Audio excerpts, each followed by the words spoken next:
Apa cuma di Karangdengka? Kalau itu biasanya rata-rata yang kerucut. Ada wilayah kebutuhan susah dulu. Yang desa lainnya? Alhamdulillah pada mau. Ada yang mau, ada yang enggak. Jadi teman-teman, maksudnya yang wilayahnya punya desa kayak teman-teman, yang punya wilayah apa di wilayahnya itu ada sasaran. Kalau kita ada yang penolakan ganda, mungkin bisa dihitung ya. Jadi kalau ditanya banyaknya itu seberapa, jadi biar kita tahu angkanya gitu ya. Maksudnya kayak kemarin pernah saya nanya, ada berapa banyak bu, berapa 5 dari data sasaran misalnya 50, berarti kan 5 per 50 misalnya. Tapi kalau misalnya sudah berapa persen kita jadi tahu. Nah, kalau imunisasi ganda menolak, rata-rata risikonya apa? Telat, satu telat. Apalagi yang lebih apa ya, penting dari telat. Gak apa mbak? Nah, ketuman vaksin, bongga gitu kan. Apalagi kalau apa ya, imunisasinya telat, dampaknya apa? Yang lebih penting lagi. IDR, ya. Ada lagi? Nggak uji. Dulu ada UMI, ya. Ingat nggak? Universal Mother Immunization. Dulu itu ada UMI, ada enggak? Ada uji, ada UMI. Ada uji, ada UMI. Sekarang tinggal uji. 2 bulan, misalnya kayak Bu Bidan, usia 2 bulan menolak ganda. Yang diberikan apa lagi? Depterin atau Perseverin?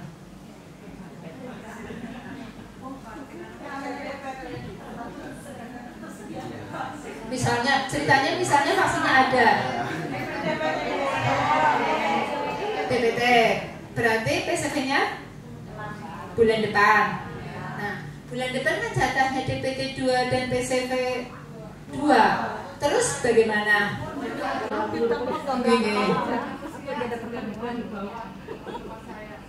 Oh, ini sebelum 1 tahun.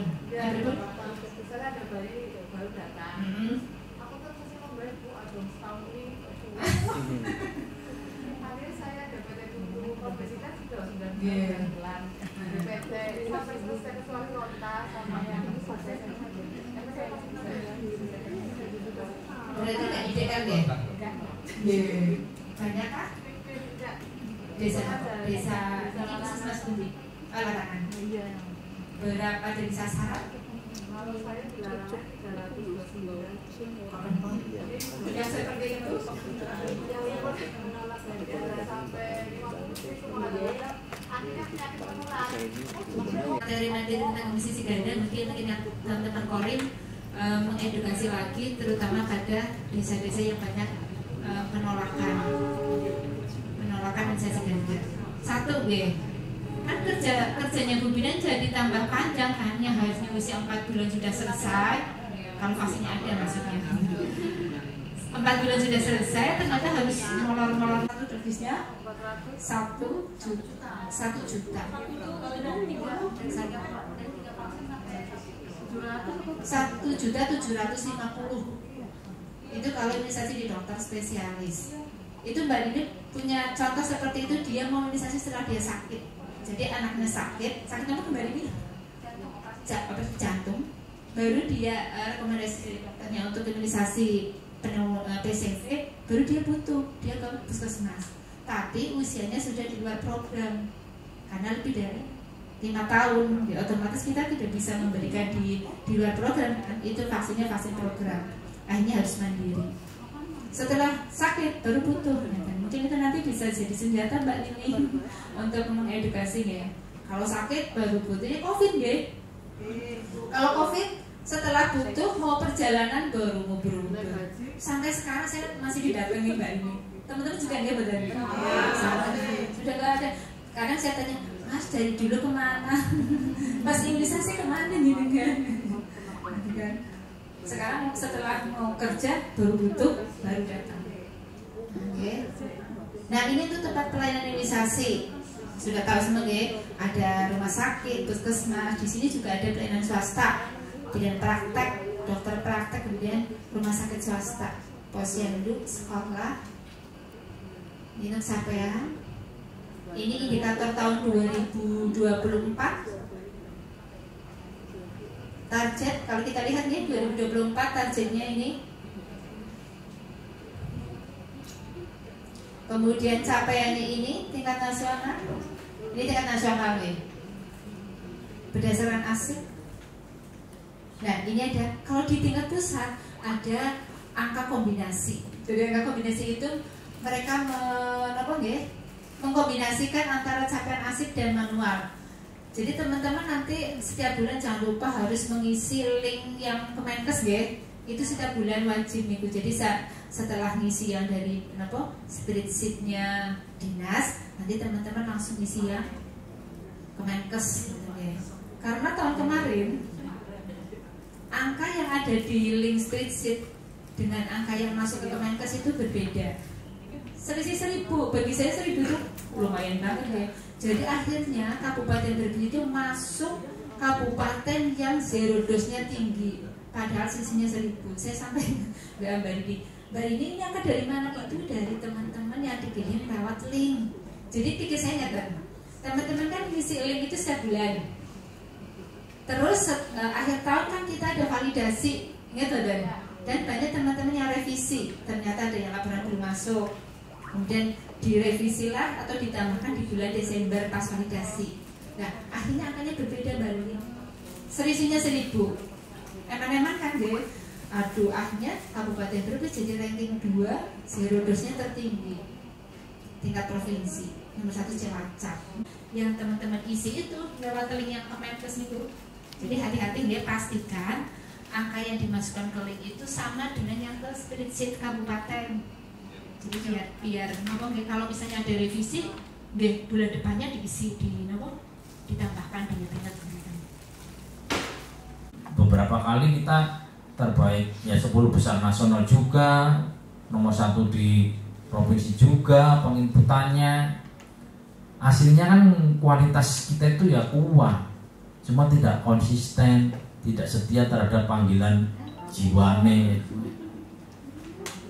Ya sekarang orang bisa, ini kan berarti orangnya pinter aslinya. Hari cara model Melayu wong Brebes iku ya cocoknya sprinter 100 meter kebat sih ya kok. Ayo sekarang lomba paling banyak-banyak kan input ya nomor 1 pasti. Tapi hari sampai akhir tahun ya orang bisa kayak lari maraton kenceng 100 meter sih melentoy ini haruslah pasrah. Nah makanya bertanya-tanya siapa? Brebes. Ya paling ngaki sih mati nih. Brebes ini untuk Indonesia mending aku kan enggak. Pemalang itu datangin loh sama provinsi berhari-hari tungguin di situ ditanya. Kan kabitnya kesini cerita, kan enggak enak apa diomongnya macam-macam kayak umur bisa kerja. Lah jangan pengen kayak gitu enggak. Kita masih 5 bawah loh, 5 terbawah. Kalau akhirnya provinsi datang ke sini, ya tinggal yang puskesmas paling isor baik gue. Bojo tanggal bukan. Oh sudah yang desanya. Ya jadi ya tolonglah ya daripada kita ditekani uang diomong sekarang Pemalang kabite pensiun. Ya tambah ngisor lagi Pemalang di bawah kita. Coba kayak kita melepaskan persahabatannya dengan tetangga sebelah lah. Pokoknya Pemalang, Pekalongan lu gedemen ngisor ben kubangannya. Ya Brebes mana hebat tuh bisa kayak gitu. Saya padahal lebih dari jenengan. Harus 5 tahun pernah laporan, terus pernah laporan. Sekarang laporan minggu aja penuh terus setiap minggu loh laporannya. Kayak nyontoh siapa? Nyontoh imunisasi yang terbaik. Saya dicontoh. Apa bae kau disyukuri umur dari papat, nggak siji tak syukuri bae wis. Tinggal balik lagi jenengan. Kalau misalnya jenengan masih tetap di situ, ya siap-siap aja. Ya saya tenaganya nggak ada lagi. Tahun kemarin kan tak puteri, hampir 38 tak puteri KB. Cuma sekarang kan saya juga ngerakep di Kesmas. Jadi Mbak Pondok BSU apa sudah di kantor ya balik langsung mainnya. Saya juga saya belum presentasi, baru diskusi kayak gini aja. Ya kita ini kayak mumet mana nih KIA. Kok bisa aku ngelis yang mumet KB kayak gini. Ya enggak lah, aku tuh mau pengen diparingi sehat bela bisa mikir ya itu loh. Mikir kita judak sih gitu. Dan sekarang contoh data. Sedikit nih, mungkin udah ngantuk tapi nanti saya sedikit aja memaparkan tentang kebutuhan vaksin dan tingkat kecukupan vaksin di puskesmas Bapak Ibu semua. Nah, langsung saja, kelihatan bukan? Sebelumnya mungkin saya pengen tahu. Pagi, luar biasa. Kasih biar nggak ngantuk ya, udah siang. Nah, kita bisa lihat di sini. Di belakang Pak. Oh, nggak kelihatan nih, kurang besar. Ya, mungkin di sini kita untuk melihat kebutuhan vaksin dan tingkat kecukupan vaksin di puskesmas Bapak Ibu, kita bisa melihat sasaran bayi lahirnya, nggih. Mungkin kalau di sini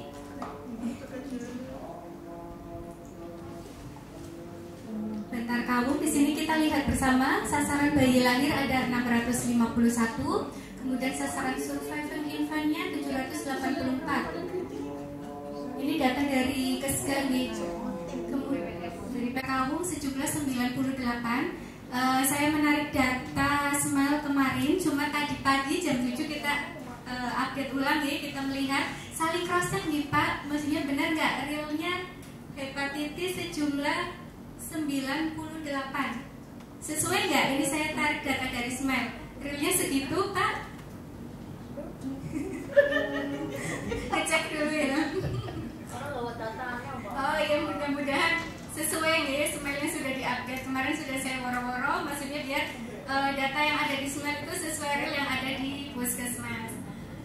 Nah, kemudian kita lihat tingkat kecukupan ini ada 1,8,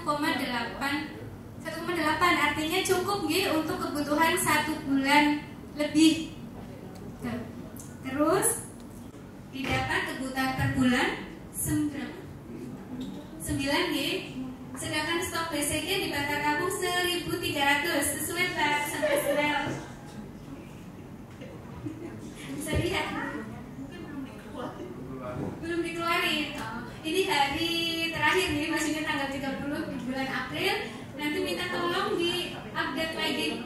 Habis itu nanti langsung stok out lagi. Dosis. Oh, kita lihat di sini. Oh ini nih. Ini yang via. Kalau yang hepatitis sesuai nih tadi karena dosis sama dengan via. Kalau